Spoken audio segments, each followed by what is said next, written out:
Perfect. So thank you so much for joining us for the 4th session of the WEPs Deep-dive series.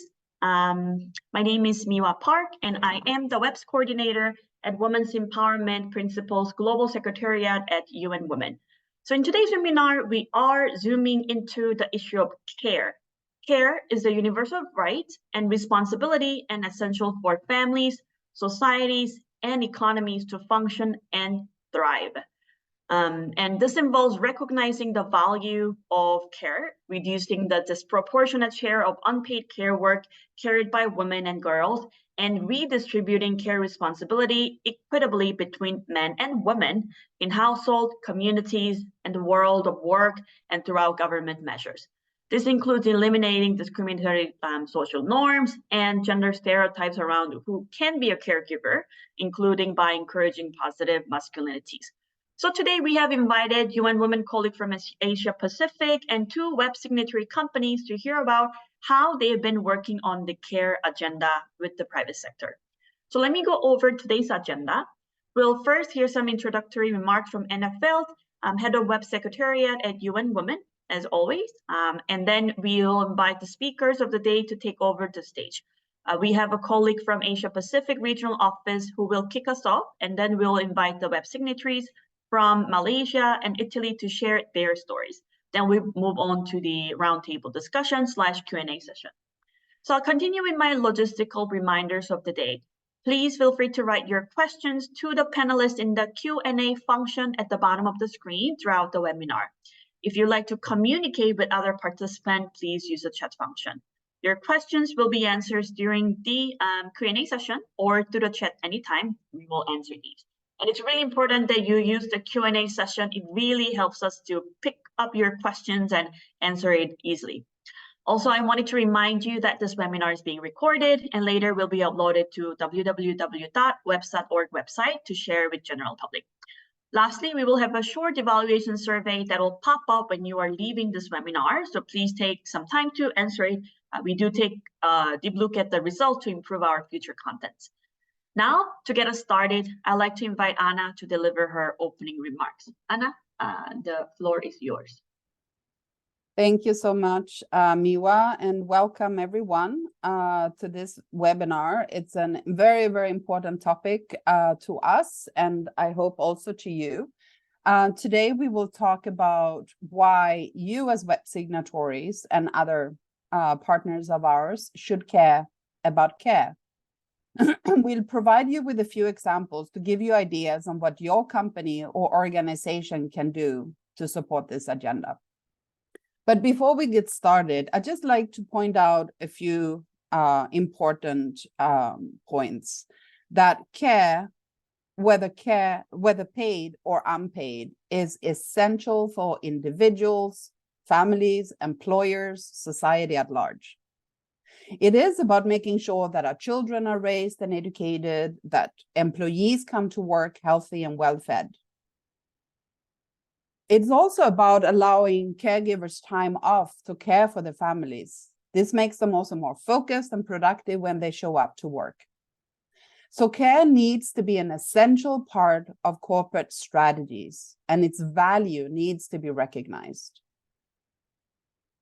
We can make efforts to reduce some of the time spent on care by using modern technology. We know, for example, how much it had helped us to have a washing machine or an electric stove or other form of technology that makes our life easier. It's not about reducing the time on quality time spent on care, though, just to make that clear. But it's also about redistributing the care. Because today, in most societies, in every country in the world, women and girls are taking on the responsibility for the care in the family. And the consequences is that women are kept away from the labor market. And that is also why the struggle in many companies to get opportunities for managerial and leadership positions. So we need stronger policies and care infrastructure to solve these issues, but you as representative of WEPs signatories and our allies can support this in many ways. Some of the things are flexible working arrangement for all caregivers, fostering gender-inclusive corporate culture that extends from the workplace into the marketplace. It's about encouraging men to take on the responsibility by, for example, offering paternity leave. Many men and fathers have expressed that they would enjoy the opportunity to care for their families, but are prevented to do so because of stigma, peer pressure, and other factors that doesn't allow them to stand up for this interest. Finally, care is not only about care of children, it is also about caring for the sick, the elderly, and families at large. So today we will hear about some really powerful initiatives by UN Women in Asia Pacific and by 2 of our WEP signatories. We all have something to gain to move the needle and care about care. Thank you very much. Back to you, Miwa. Thank you so much, Anna. Now I will introduce you to today's speakers. So we have Amy Baum from our UN Women Asia Pacific Regional Office. She is the international consultant on women's economic empowerment and WEPs in the Asia Pacific region. She joined the team in 2022, and she has conducted research and developed briefs to guide gender-responsive private sector response strategy to COVID-19, also provided technical guidance on the private sector engagement for gender equality to UN Women country office teams around the region.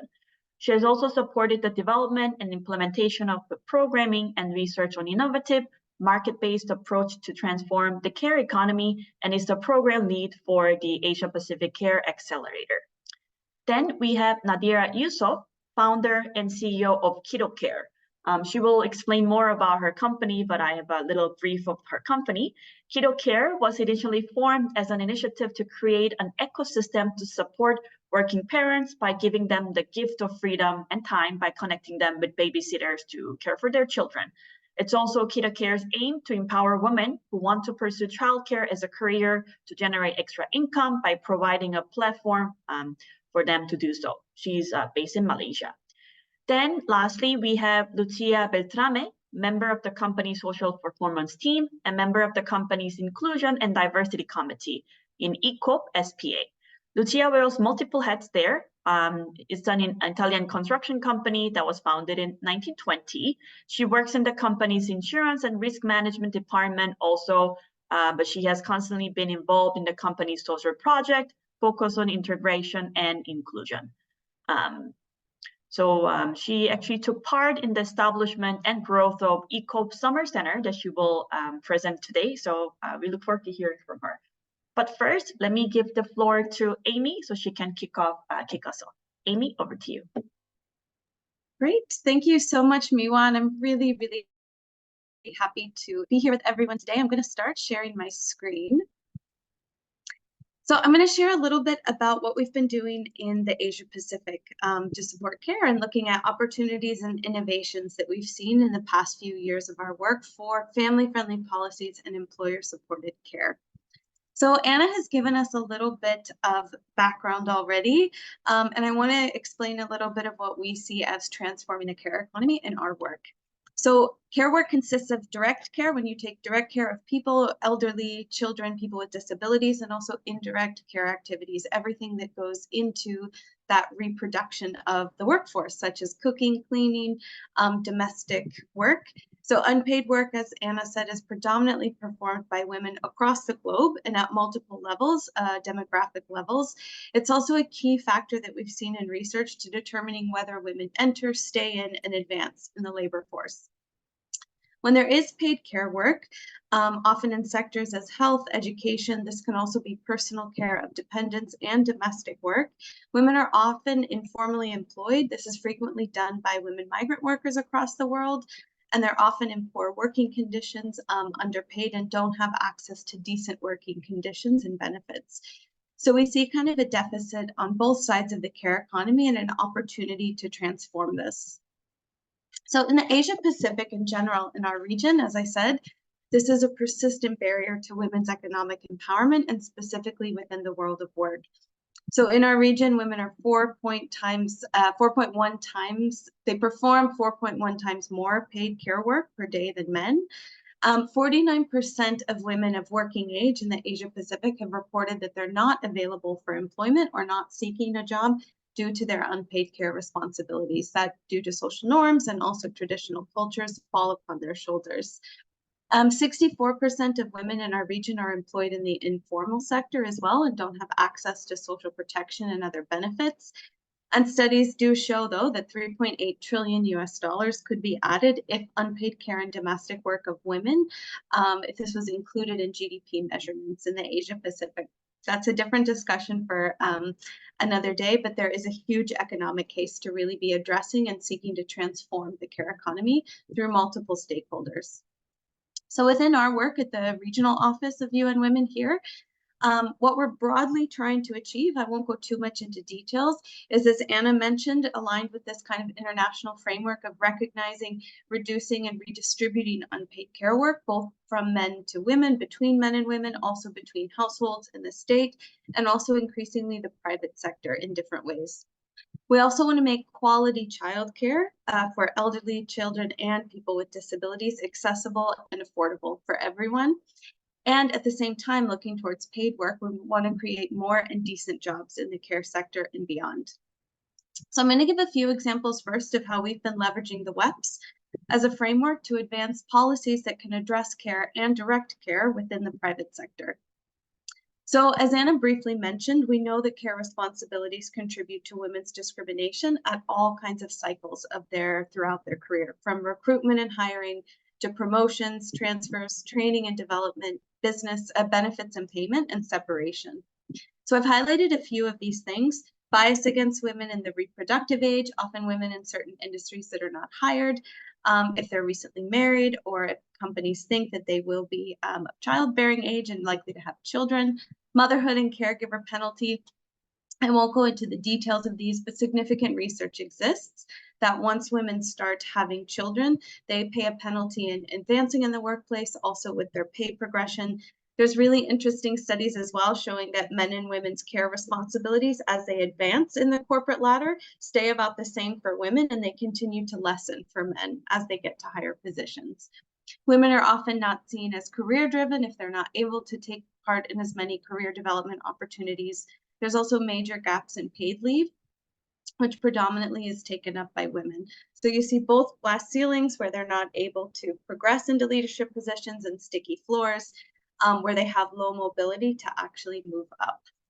So one interesting thing I wanted to share, UN Women in the Asia Pacific conducted a report called Trends and Opportunities in the Private Sector in 2021, where we surveyed a lot of our WEP signatories and we looked at what are they doing across the different WEPs. So we saw that a lot of action has been focused on gender-inclusive workplaces, but not a lot has been done to address the care responsibilities, which, as we know, and also as COVID showed us, is one of the major reasons that women still aren't staying in the workplace and progressing. And yet we found only 16% in our region have provided employer-supported childcare facilities or subsidized services, and only 30% flagged this as an area of priority action over the next 3 years. So we know more action needs to be done, yet we still see companies not taking those next steps.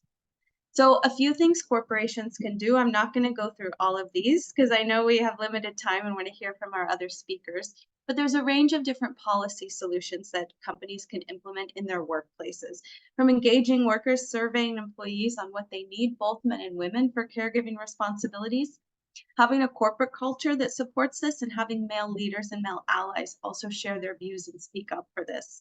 Having paid parental leave for both parties, support for family leave as well, not just for childcare, but also increasingly the need for elderly care and people with disabilities that are dependents on employees. Having flexible working arrangements or working from home arrangements that can allow more flexibility for women to maintain their place in the workforce. Also looking at breastfeeding rooms or return to work programs specifically focused for women who have taken a career break due to having children and coming back. Also subsidizing childcare, partnering with service providers that we'll hear more about later, and also implementing care provisions in their procurement policies or standards so that they're further affecting the supply chain. Okay, I want to share two quick case studies of WEPs signatories that we've seen implement some kind of innovative solutions. So one is from Sekisui House. So this is a Japanese multinational construction company. They decided to test an initiative requiring all eligible male employees with children under 3 to take at least 1 month of paternity leave. So the law did provide paternity leave and paid paternity leave in Japan, but the uptake was very minimal. And also just to say, Sekisui House was also a winner at our WEPs Awards initiatives that we run regionally in 2022. So this was quite an innovative solution. So mandatory paternity leave. They also have communications here promoting the role of fatherhood. So they really had to do a mindset shift and lots of sensitization to promote this. Part of the provisions, also because men started to realize that they might have the same consequences that women often do, that isn't seen often as some of the consequences of maternity leave. So some of the provisions were that it's fully paid in the first month and that it won't affect bonuses, retirement allowance calculations, or also salaries and promotions. So something else to consider both in maternity leave, but also if you're seeking to institute paternity leave. Between the 3 years that they piloted this, they got all 1,139 male employees to take at least 1 month. Following this, 98% of the male employees and nearly 90% of their partners gave positive feedback. They also did a study comparing their male employees with other working males in Japan and found that the male employees who had taken paternity leave had a major increase in feeling happy doing housework and raising their children. So they really also saw that internal shift of how men view their roles in parenting. And they also hold annual paternity forums since 2018 to really sensitize this and also bring other stakeholders together around this. Okay, one other study is from Now Vina Vietnam. They're a garment manufacturing company and with 98% of the workforce women. I'm going to pop these up at the same time because I know I'm eating into our time. So they've partnered with a municipal kindergarten to support quality care for their workers. The factory donated $90,000 for the construction of a new classroom. So this is one example of kind of classic on-site childcare. They also bought computers, televisions, and air conditioning.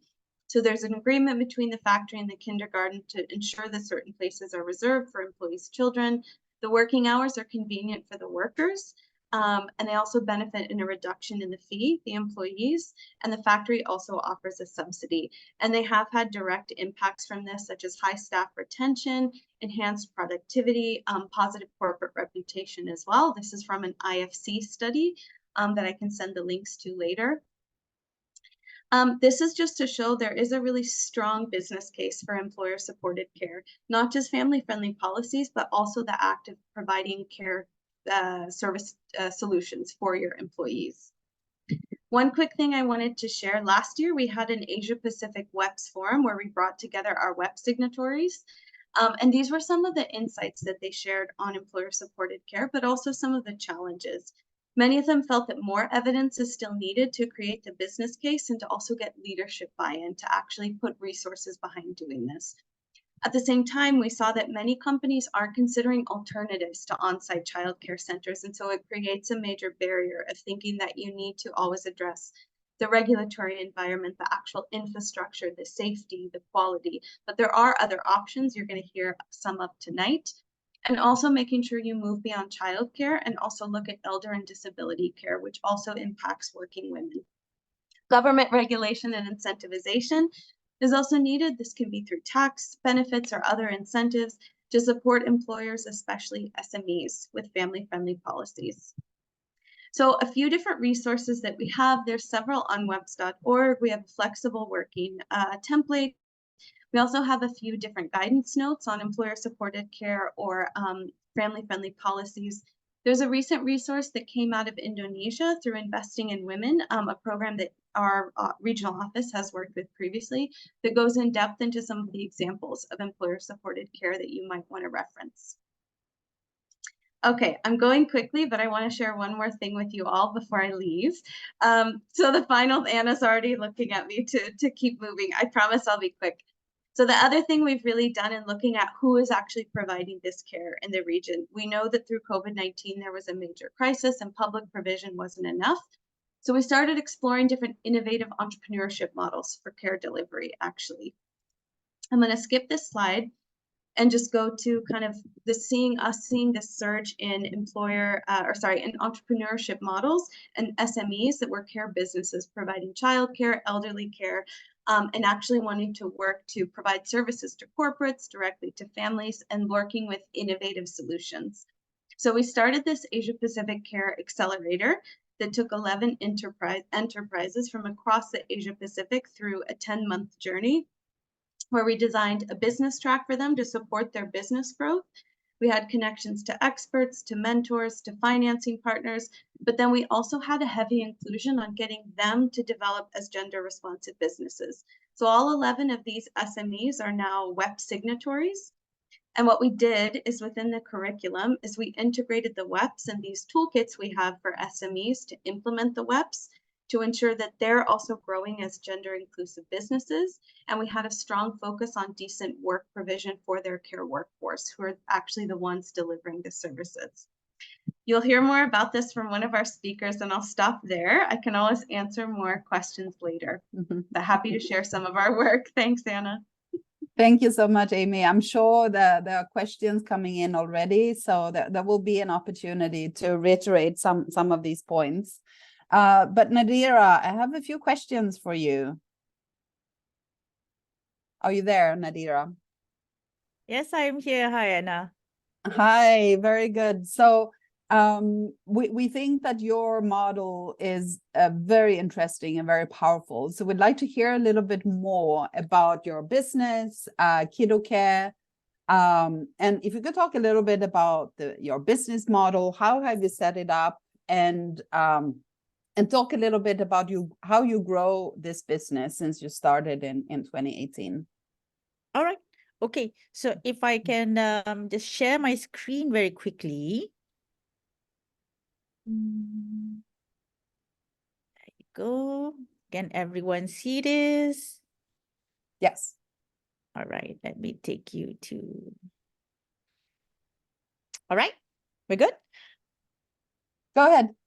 All right. Okay. So, hi everyone. I'm Nadira. I'm the CEO and founder of Kiddocare. So, Kiddocare is Malaysia's first, and we deem ourselves as the preferred platform for matching parents with qualified and trained childcare. Well, we started off with childcare. We've also now moved into elderly care and other special needs care services for personalized and on-demand care service. So basically, we're a tech company, we're tech-enabled. What we do is that we use technology to solve the inefficiencies in the care industry, and really try to support parents and their dependents with care services. So this is what we do as a business, as a platform. We deem ourselves as very responsible. So what we want to do is, to enable, people who wants to come in and work as our caregivers to be trained and qualified and professionalized. And we do that via our Kiddocare Academy. So this is a mandatory requirement for anyone who wants to come in to become our caregivers.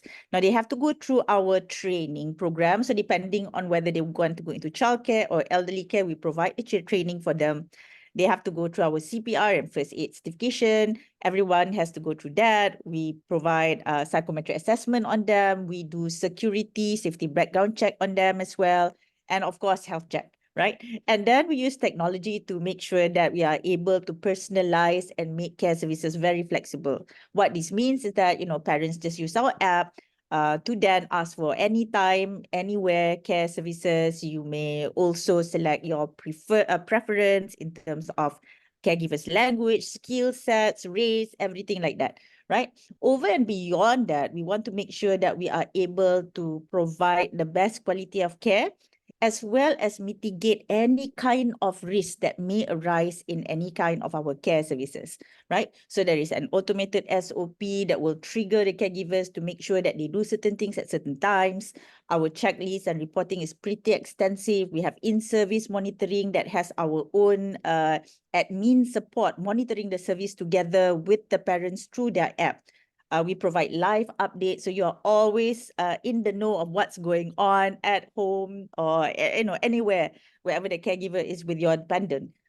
We provide feedback loops, ratings, and we've recently just launched our Kiddocare Protect, which is an insurance, a public liability insurance that comes together with the service that also protects our caregivers in the case of, any legal disputes or anything that happens to the child or in the house.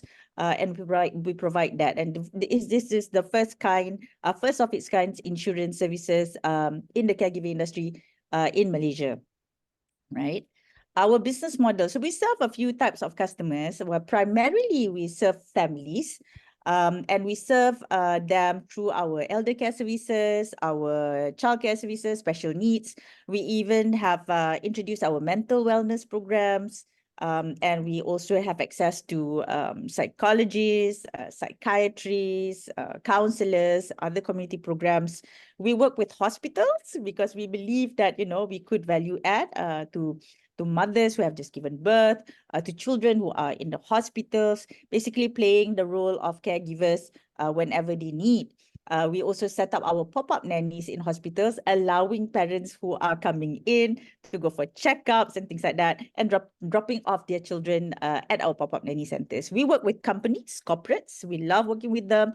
We provide employee care benefits program, and one of them is through subsidized care vouchers that enables them to get care services for their employees. And this expands beyond just childcare, also includes elderly care, other types of care services. They support us and we work with them through their ESG programs or CSR programs.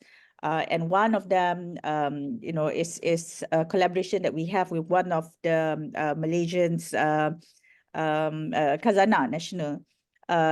So we work with them to train caregivers in masses and allow them to go into different types of care industry. We provide caregivers training programs, and we have different types of programs that are designed to support their professionalism as well as career progression. Now, this is very important for us. What we want to do is to be able to retain our caregivers within our platform and allow them to progress and earn higher income as they progress. Now, we're an impact-driven organization, so creating wealth and ensuring that they have career path is important to us. We work with care centers as well. So these are childcare centers, elderly care centers, even kindergartens, and we provide for them stand-in caregivers on demand basis because they always have problems with their own staff or rather lack of them. We provide our Kiddocare Protect insurance to them too. We provide listing programs through our application, allowing parents to not just get our services through on-demand care, but also be able to select other types of care providers through our app. We work with brands as well, and we allow brands to access through our family communities, and creating awareness, campaign, community engagement, sample distribution. So there's plenty of business model within the innovation of tech in the care industry. Some of our major milestones, we started off in 2019 actually, and then we're very lucky to be one of the care accelerator program under UN Women. We were actually a member of the first cohort. And this has actually propelled us in terms of, putting our SOPs through, different kind of, mechanism to support our caregivers, regular engagements with policymakers as well as regulators. And what I'm showing you right now is a very small timeline that starts in 2022 when we launched our app. So in the beginning in 2019, when we started, we kind of like faked our technology a little bit and just used, whatever that was. Google form, website, WhatsApp. We have now evolved and have a full functional app. We're constantly building on the technology to ensure that we have better safety, better monitoring capabilities, mechanisms, and stuff like that. One of our key highlights last year was working with UN Women to organize the Asia Pacific Care Economy Forum, which led to many new developments in the areas of childcare. And one of them is the introduction of salary subsidies to our caregivers and also many caregivers in Malaysia. We also have raised a couple rounds of equity funding. In total, I think we've raised about $1.5 million, and we've accumulated a revenue of about close to about $9 million for the period of 5 years. And this includes the 2 years of very challenging MCO. So year on year, we've been enjoying, good growth, about 2.5 times of our revenue year on year. We're positive cash flow, profitable, already in our 5th year. So this is a growing business. We're scaling up. We're constantly looking for, opportunities to work with our other partners. We have already served more than 150,000 families in Malaysia, and that's largely within the Klang Valley, and enable more than 12,000 caregivers with income opportunities by becoming our carers. So as a WEP signatory, we've also introduced, our own childcare benefits and care benefits to our own employees, allowing each employee 80 hours of care services every month. And on top of that, we've also included men into our system. We've taken in men who are now also active caregivers, supporting not just elderly care, but also childcare services. I think I'll stop now, and if there's any question, happy to take them. Thank you. Thank you so much, Nadira. Indeed, we have a few questions already, but I thought there was a few points that were raised from participants. One is about the affordability of these care services. If you could touch a little bit on that. And the other point is about somebody's talking about caregivers today are in a sandwich generation where they have to care for both children and the elderly. How have you seen, because you talked about that you've gone from childcare to now also to elder care. So is that in response to this point? And are there any particular studies that you've seen or any evidence that you can see that this is a double burden for women today? Well, Anna, that's a very good question. I mean, the fact that we've transitioned, or rather we evolved from a childcare platform to now becoming a family care platform, and this research, or rather engagement, is done largely with our own customers and our own community. And they are indeed, many of them are indeed in the sandwich generation. And that is why we have expanded the model to not just include childcare, but also elder care, but also the other stuff in between. So, special needs services, post-surgery services, and all those kind of things, right? So this is just coming, the demand is just coming from our own community. So I'm pretty certain if we were to run surveys, even engage a larger community, this would be true, right? In terms of that first question, affordability, right? So an on-demand model is usually a little bit more pricey than usual because, it is one-off mostly. But how we make the kind of services more affordable for everybody is that we have different tiers of services. So the on-demand services, or rather, the emergency services might be a little bit pricey, but we also provide loyalty programs in which they earn points and things like that that will give them discounts. We work with corporate organization, employers, to provide care vouchers, and that would be subsidized care programs for their employees. Now, what if their companies are not part of the employee benefit program? So we've worked with a few governmental organizations and established what we call our community care centers, right?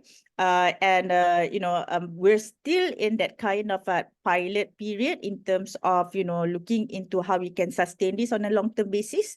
But this is where we're hoping to get more corporate coming in to support the community care centers. Now, why do we do this? For two reasons. Number one, our caregivers themselves will have to work. What about their own children? What about their own dependent, right? So somebody's got to take care of them in order for them to work in our system that will gain them higher income than usual, right? So what's going to happen? Their own dependent. So the care centers, the community care centers that we develop is actually serving those community within their areas, right?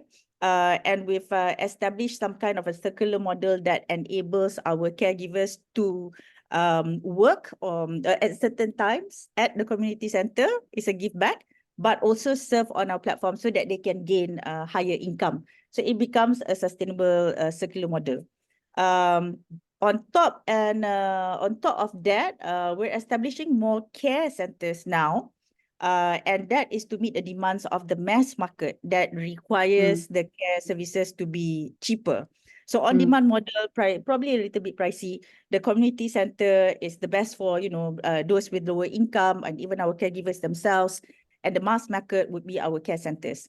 Now, we will be launching our first few care centers. We've not done this on our own yet. We've worked with corporate organizations, however, but we're establishing our care centers in the next 2 months.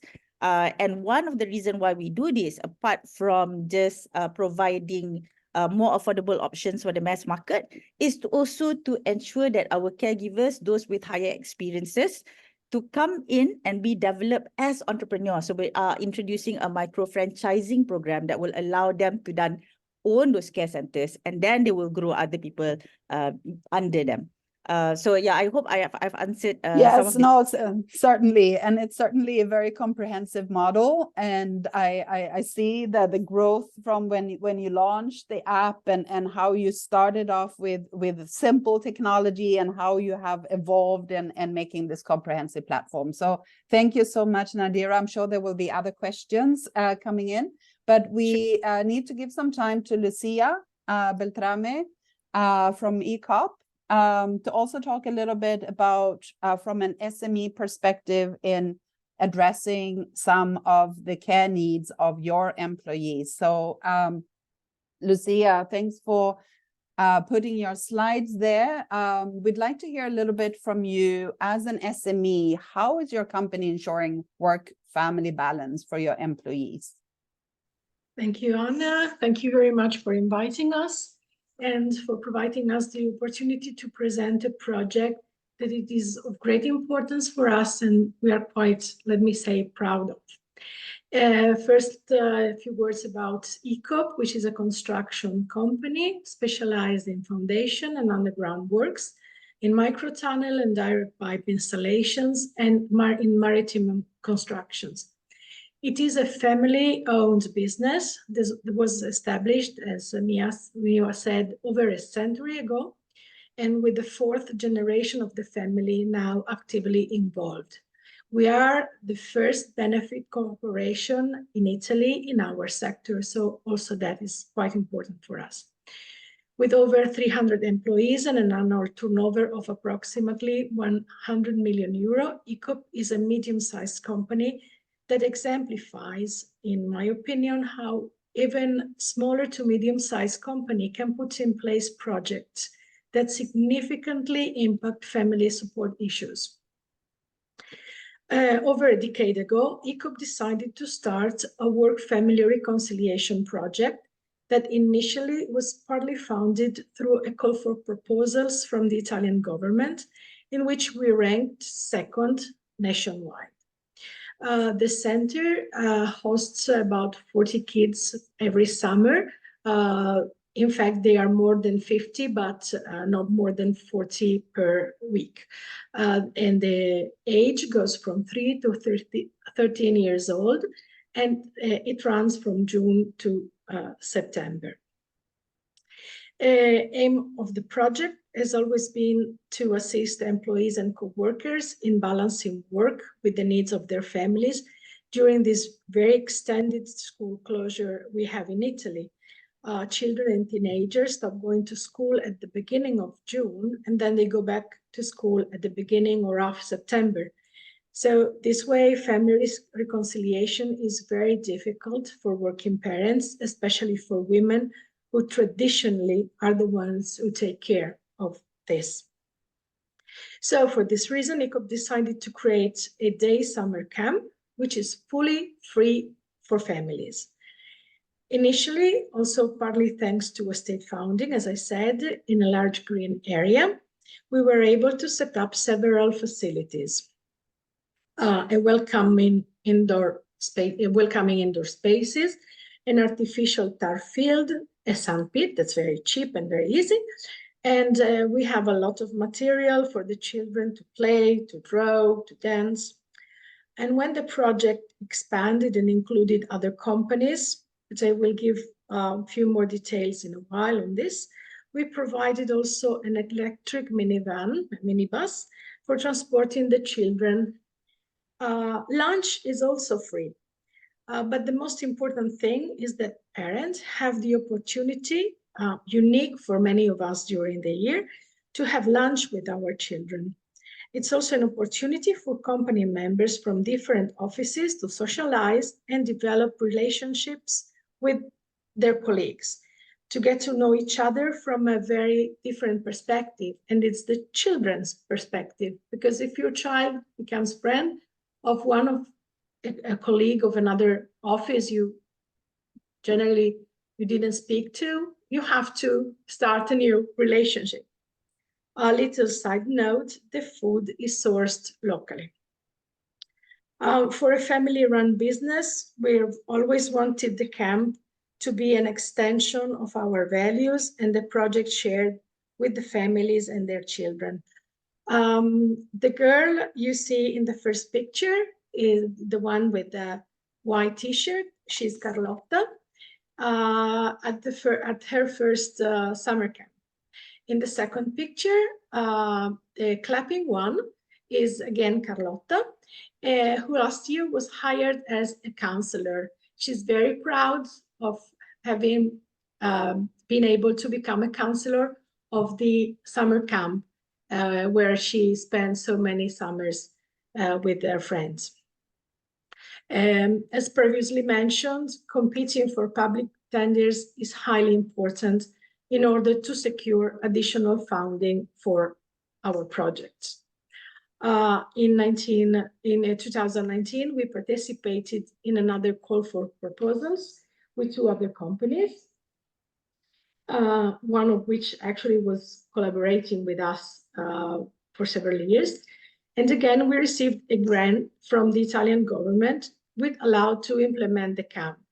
The tender notice was called Conciliamo, so it was about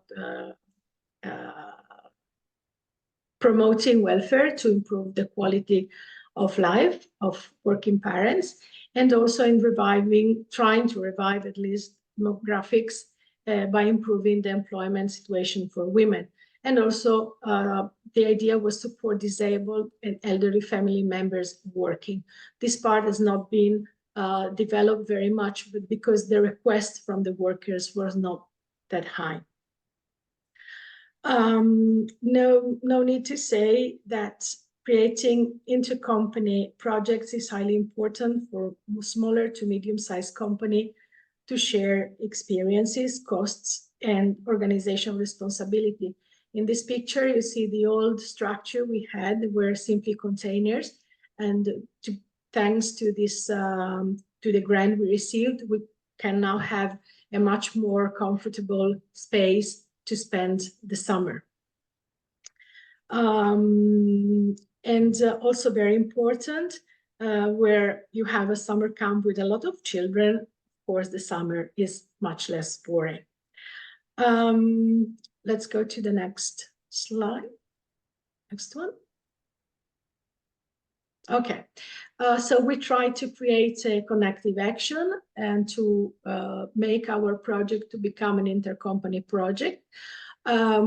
Strange enough, the 3 companies are all 3 more than 100-year-old, and they are Martina SRL, who is a small construction company, and Maddalena Spa, which is a much bigger company, but dealing in a completely different sector and belonging to a different area.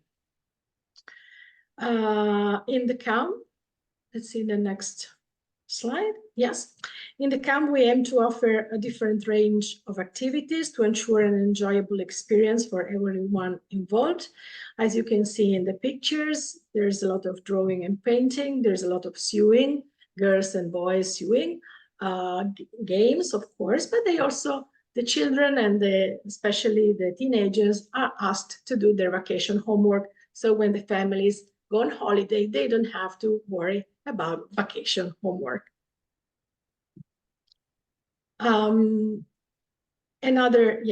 Another important aspect of our summer camp is that we want it to be a place that welcomes children of different nationalities and languages.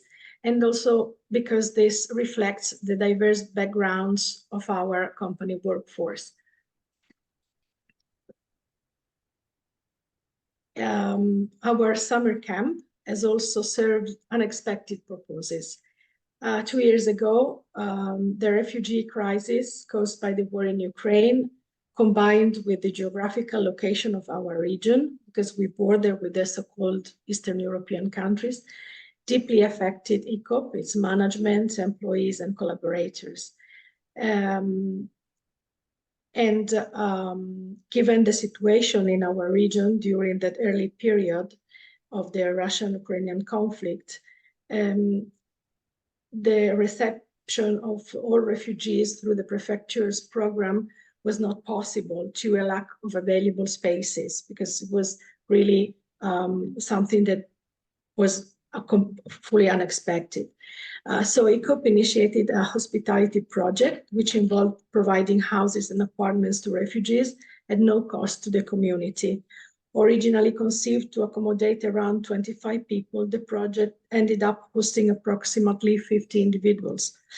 Since the project mainly provided refugees to families with young children, in the summer of 2022, the summer center also welcomed young Ukrainian guests, and to overcome language barriers and help these children to feel less disoriented, a Ukrainian language and cultural mediator, who had also fled the war zones, was hired as part of the project.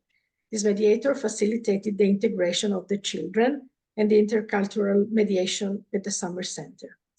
Ultimately, our summer camp has become a model of best practices, and it is recognized today as a successful format that can be replicated in other settings. Thank you. Thank you so much, Lucia. This is really fantastic. And I think we've seen some response from participants that this really is a very good idea. And I think as any parents, the summers are a dreading time to find care for the children during the summer break, and especially if it's so long. So I think this idea is fantastic. It would be good if you could talk maybe a little bit about the challenges that you have come across in this process. And then we'll also invite Nadira and Amy to join us to answer some of the questions that we got from participants. Well, the main challenge was to involve other companies from the very beginning, because when we started discussing about this project, everybody said, you must be crazy because of the responsibilities, because of the expenses, because it's something that was never done before. And so many companies did not accept to join us. And it took nearly 10 years to have other 2 companies joining in. Because now it's clear that if you find a way to help your workers will give you back a lot.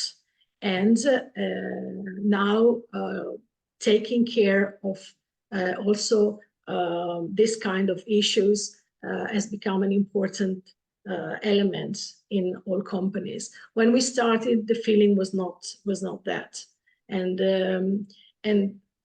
again, it is important that it's not something that comes just from the company, but it's something that grows the company together with the families, with the workers.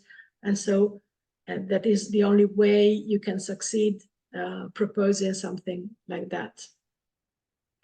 Thank you. And thanks for pointing out the benefit and the results that you've seen.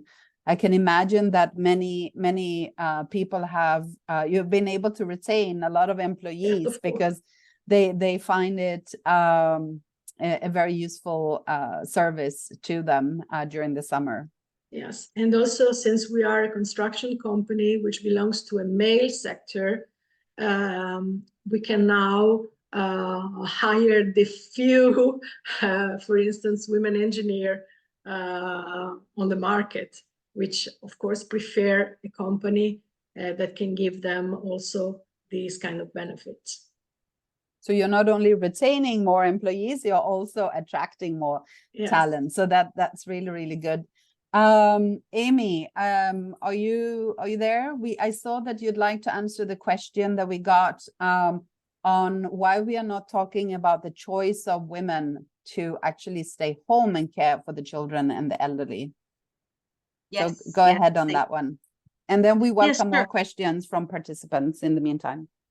Yeah, and I can also have a start at this one, and happy if the other speakers want to come in, or you as well, Anna, given your experience with corporates as well. I think we fully acknowledge that it is a choice, and there should be an autonomous choice and a choice made with agency. And many women may choose to do that, and some men may also choose to do that, to stay home. I think the key thing for us is to ensure that that choice is made without kind of the mediation of different cultural factors and also economic factors. So I think we want to make sure that that's a choice that's made, that's not coming from the expectation or the belief that women are naturally better caregivers or naturally more suited to care work than men. And so they feel the pressure to make that choice. I think another thing we often see that isn't taken into account is the economics behind it, that women do often face, the gender pay gap, at least in Asia, is 15%. So if you have an economic choice, if someone needs to stay home with the children and say you don't have access to affordable care, it might be the choice of the woman to stay home because it doesn't make sense for the family because she's paid less, which is also kind of an impact of systemic gender discrimination factors. Or also that we know men tend to be in general in higher paid sectors, the pension gap as well, that someone's noticing is a problem. So there's so many of these other structural factors that are impacting that choice of why a woman might choose to stay home, that is definitely something many women may want to do. But I think we want to make sure that we've laid the foundation and we've also set the stage so that they have a choice if they want to stay in the workforce. And I think one of the other things to note as well is that even if some women do choose to stay home, there will be times when they still need access to care. They can't do this 100% of their time. So they will still need access to services like Nadira's or like to others. That would be my 2 cents, but happy as well if the other speakers want to come in. Yeah, no, thank you, Amy. And I think that answer was quite comprehensive. I'd just like to add on the point that was made from one of the participants about the pension gap, because whether there is a pension system in the country or not, and how, depending on how you contribute, no matter what, if women are contributing less to either the pension or to their own savings to take care of their retirement, if they have chosen to stay home, they would have less opportunities. And we see that there are more higher percentage of women that are poor in old age, and also because statistically women live longer and therefore have to stretch the money for many more years. So not only do they contribute less to the pension, but they also have less to deal with in older age. So it is a structural issue. And of course, if they choose to stay home, it's their choice. But as Amy said, it shouldn't be dependent on other factor, but it should be the real choice. I see, Nadira, you put on your camera. Do you have something to add on this point? I think Amy has given a very comprehensive Okay. answer. Yeah, but I just like to point out that the very basis of why Kiddocare was actually established is to provide that kind of options and to enable these choices for women and also men, so families as a whole. I think we're always constantly saying that you have a choice, but care services will be there for you whenever you need. Thank you. And Lucia, anything from you to add at this point? Or should we move to the next question? Just one thing, very personal. I close my eyes and my baby child is 15. So what happens is that you take care of children for a few years and you risk to lose the opportunity to have a work career. And then the children grow very fast. And so at the end of it, you stay with nothing in your hands. So that's also something that should be taken into consideration when you decide not to go on with your career and with things you just love doing. There's a related question in relation to whether you have the belief that childcare services provided by companies benefit women's interest in pursuing job opportunities within those companies. And I think, Lucia, that was a little bit you touched upon. So maybe you could take this one. Yes, of course.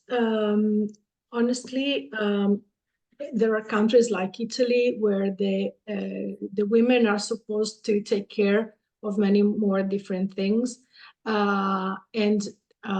So they are quite used to do that. And so when they join the company, it's very it's very good to have them with us because they can handle many things. And so, and they are free to, as I was saying, to go on with their careers and feel free to do what they love in the best way they can. So it's not only giving the opportunity to have a choice, it's also the opportunity to let them people do what they like without having too much pressure on them. And this for employees means that they can work also more hours, because if you have some support, you can also work longer hours if necessary.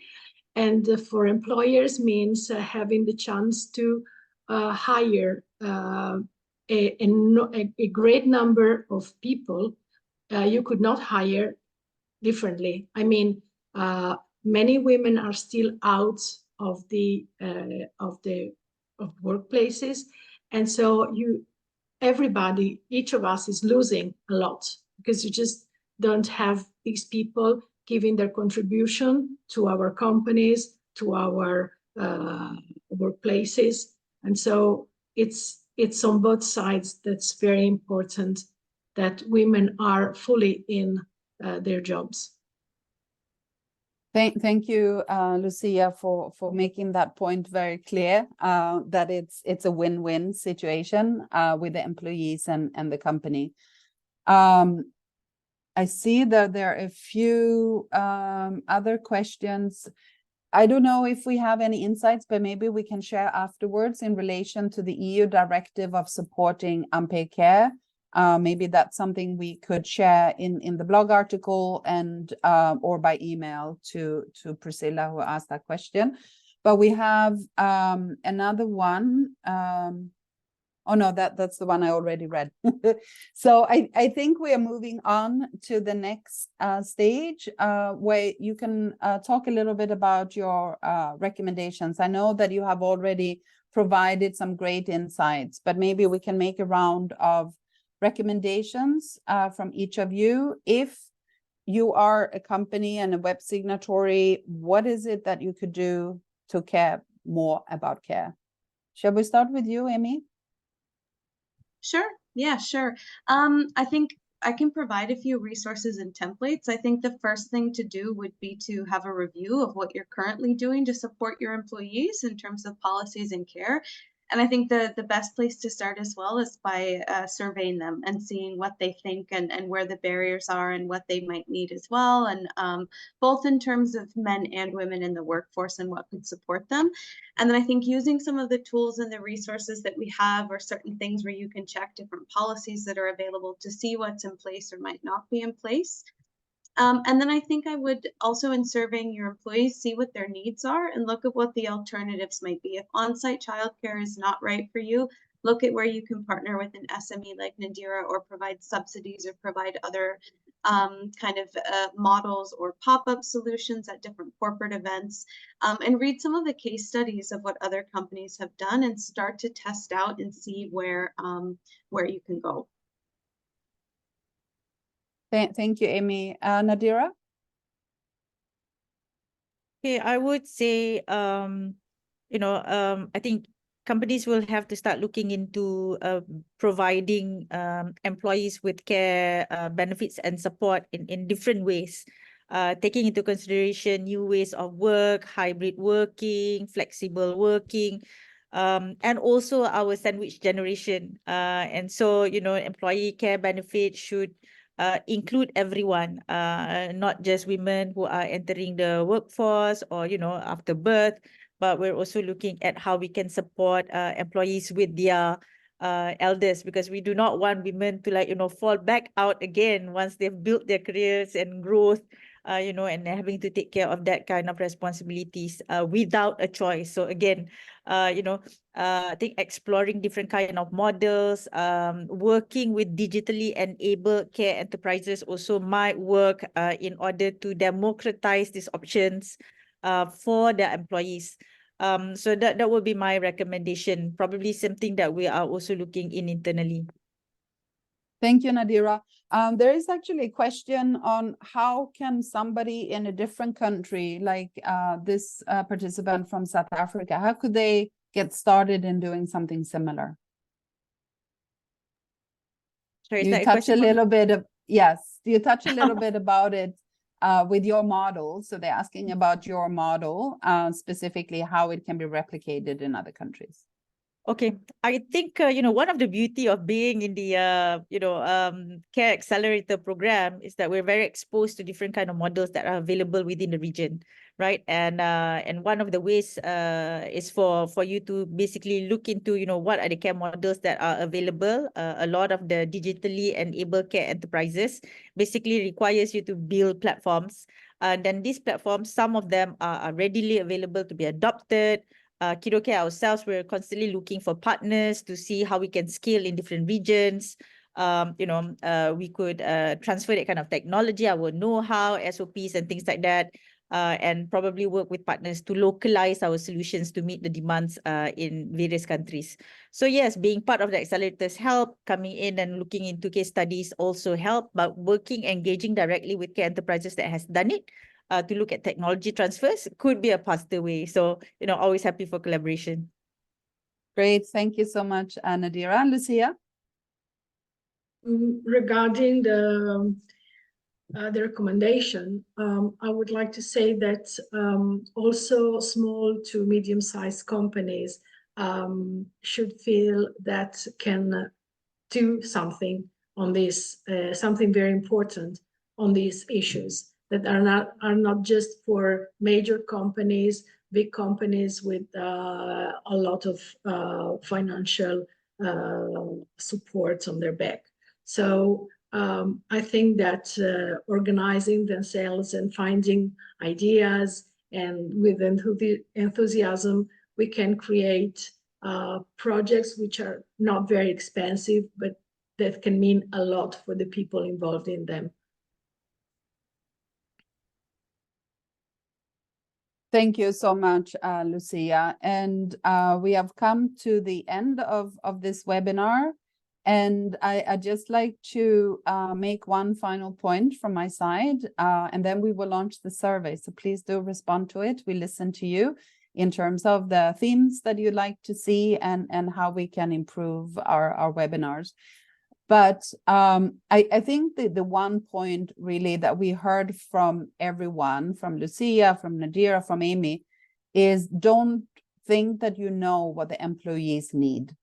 Consult them, discuss with them, survey them, as Amy was pointing out, and you will understand better what their needs are. Is it childcare? Is it elder care? Is it summer camps? Is it the different models that we heard about today? That would really help you to customize something that works for your employees. And we've seen examples of companies that thought that they knew what was needed, and they built structures, childcare centers, etc., and nobody used it because it was not what the employees needed. So it is very important to understand their specific needs, both women and men, to understand what they would like to see from their side. So with that, we are closing for today. Thank you so much for your for our speakers today, for giving us some great examples of what could be done to care more about care, but also from our participants for your very good, insightful comments and questions. So thank you very much, everyone, and over to you, Mia.